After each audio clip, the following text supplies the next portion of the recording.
Hey everyone, welcome back to Steve's View. Today, we're going to dive into a story that's been making headlines in the US, and it centers around President Donald Trump, immigration enforcement, and a series of legal battles that have shaped how federal agencies can act.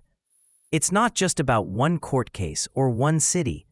This is a broader look at how America deals with illegal immigration, how politics play into it, and why the debate is as heated as ever. So let's start with the big development. The Supreme Court recently gave a boost to Trump's immigration agenda. The court lifted an order from a lower judge that had restricted federal agents from carrying out large-scale immigration enforcement actions in Los Angeles. In plain terms, this means Immigration and Customs Enforcement, better known as ICE, now has more freedom to conduct raids or operations targeting undocumented immigrants in that city. Justice Brett Kavanaugh wrote that the lower court judge overstepped by tying the agency's hands during what are supposed to be short-term enforcement actions, not permanent campaigns. That's a big win for Trump's team, because throughout his presidency, his administration faced constant legal challenges to immigration policies, especially from judges in states led by Democrats. The Justice Department praised the ruling, calling it a major victory. They argued that ICE agents should be able to do their jobs without judges blocking them at every turn. And that's a theme we've seen throughout this story. Federal agencies versus local officials and courts that don't agree with how immigration law is enforced. Now, what does this look like on the ground? Well, ICE has already been active in cities across the country. In Boston, for example, agents carried out operations that led to dozens of arrests. But here's an important detail. The people targeted there weren't just anyone living in the country illegally. They were individuals with serious criminal records. Federal officials pointed out that these arrests focused on undocumented immigrants who had been convicted of violent crimes. So in that case, the sweep was narrower than some of the headlines might suggest. Still, the Trump administration had bigger plans. Thomas Homan, a former border enforcement official and one of Trump's immigration hardliners, said on cable news that Chicago was next. And that's where the story takes a turn. Chicago has long been a flashpoint when it comes to violent crime and debates over policing. Every weekend, the city makes headlines for shootings and homicides. Trump himself leaned into that narrative. On social media, he wrote that Chicago would soon learn why the Pentagon should be called the Department of War rather than the Department of Defense. That comment, not surprisingly, stirred controversy. Critics said it sounded like Trump was declaring war on Democratic-led cities.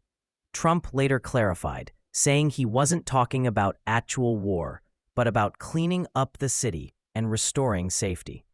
His wording was loose, and that gave plenty of ammo to his opponents in the media. Whether you agree with Trump's style or not, the larger point here is that he wanted federal forces, whether ICE agents or even National Guard troops, to step in where he believed local governments were failing to keep order. And in cities like Chicago, that sparked fears of armed confrontations. Some commentators even warned that if federal agents showed up in force, there could be gunfights with local gangs.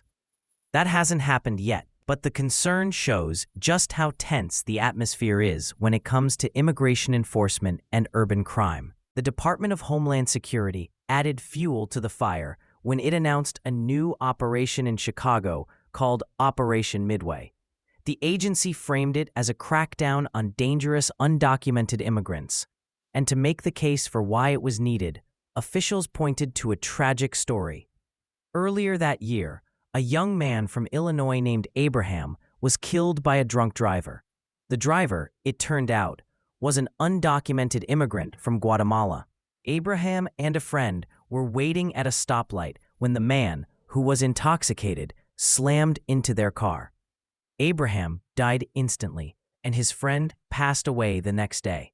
The driver tried to flee the country afterward, but was caught by federal agents on a bus heading toward Mexico. To DHS, This case symbolized why strict enforcement was necessary, not just as a legal issue, but as a matter of public safety. Of course, stories like that are heartbreaking, but they also raise a broader question. How common are these cases, and how should policy respond?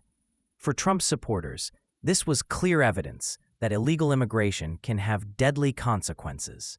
For critics, highlighting individual tragedies risks painting all immigrants with too broad a brush. That tension is really at the core of America's immigration debate. And then there's the issue of misinformation. Not long after these enforcement operations began, a story broke in Los Angeles that seemed to confirm the worst fears of ICE critics.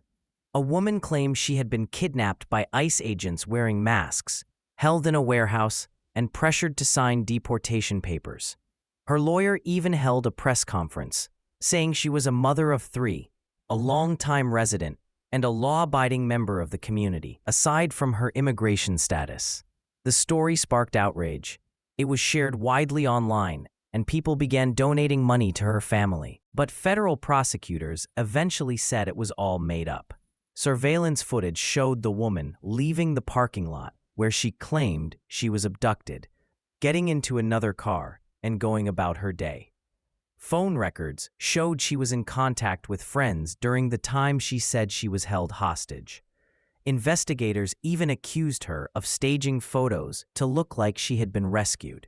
In the end, she was charged with conspiracy and lying to federal officers. Prosecutors said it was a scam designed to win sympathy and raise cash.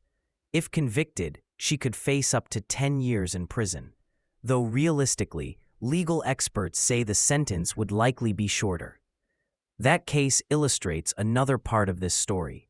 In a highly polarized climate, people sometimes create false narratives to fit political battles. And when those narratives break down under scrutiny, they only deepen mistrust between different sides. Now let's shift to another dramatic incident, this time involving not an immigrant, but an American college professor.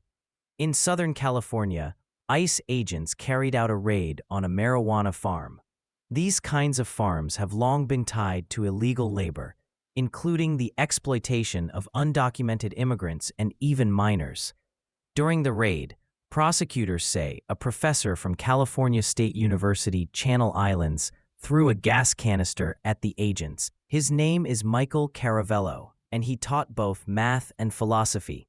After allegedly attacking the agents, he fled, changed his clothes, and then returned to the scene, apparently thinking no one would recognize him. But agents did, and they arrested him. Court documents say he resisted violently during the arrest, kicking and hitting officers. If convicted, he could face up to 20 years in prison for assaulting federal officers.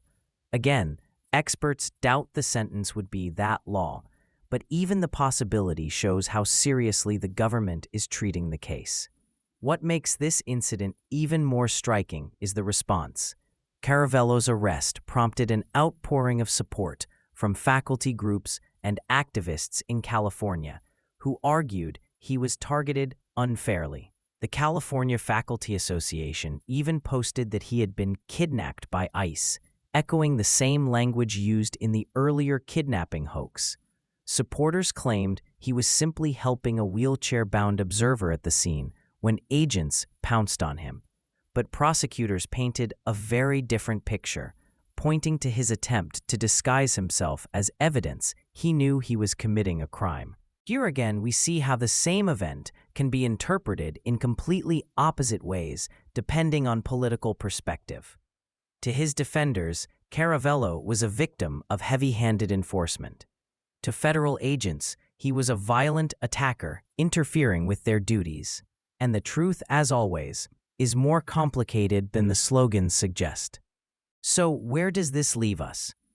Looking at these cases together, we can see several themes. First, Trump's approach to immigration enforcement was aggressive, and it leaned heavily on federal power, often clashing with local governments in democratic states. Second, the courts played a crucial role in deciding just how far that power could go. Sometimes lower courts blocked Trump's moves, but the Supreme Court often stepped in to allow them. Third, public opinion is deeply divided. For every tragic story of a crime committed by an undocumented immigrant, there are stories of families who have lived peacefully in the U.S. for years, only to be disrupted by raids. For every claim of abuse by ICE, there are counterclaims of fraud or exaggeration. It's also worth noting that immigration enforcement isn't just about law and order. It's about politics, identity, and the future of the country. Trump framed the issue as a fight for America's safety and sovereignty. His critics framed it as an attack on immigrants and minority communities. Both sides used powerful, emotional language: war, kidnapping, victory, tragedy, to rally their supporters.